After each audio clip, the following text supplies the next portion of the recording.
எடுத்து வச்சுருக்கிறேன். முட்டை பப்ஸு செய்ய போகிறேன்.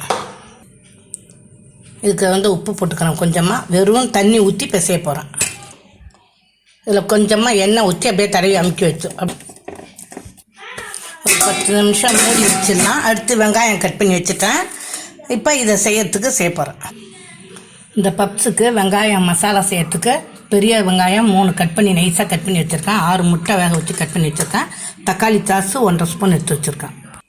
இப்போ பப்ஸு மசாலா செய்ய வெங்காயம் செய்ய போகிறேன். அதுக்கு 2 சோம்பு 2 சீரகம் வெடிக்க விட்டுருக்கேன். வெடிக்க விட்டு 6 வெங்காயம் கட் பண்ணதை போட போகிறேன். இதில் 1 ஸ்பூன் இஞ்சி பூண்டு சாந்து போடுறோம்.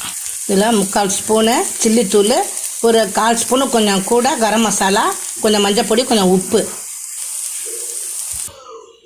பொடியாக நறுக்குனா கருவேப்பிலை கொத்தமல்லி போடுறேன். 1.5 ஸ்பூனு தக்காளி சாஸ் போடுறோம். முட்டை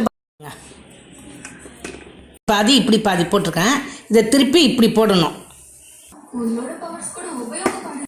பாருங்க, 4 மடித்து ஒரு முட்டை பாதி எடுத்து வச்சு அது மேலே இந்த இதெல்லாம் வச்சுருக்குறேன். இப்போ மடிக்க போகிறேன். பாருங்கள், இந்த பாருங்க, இது அவ்வளோதான். இப்படி போட்டு அப்படியே வச்சிட வேண்டியதுதான்.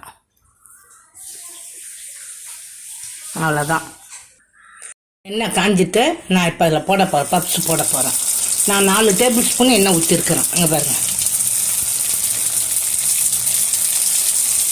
பப்ஸ் ரெடி ஆகிட்டு எப்படி மொரன்னு இருக்கு பாருங்கள். எப்படி சூப்பராக இருக்குது பாருங்கள். ஃபுல்லாக எல்லாத்தையும் போட்டு எடுத்துட்டேன். எப்படி இருக்குது பாருங்கள்.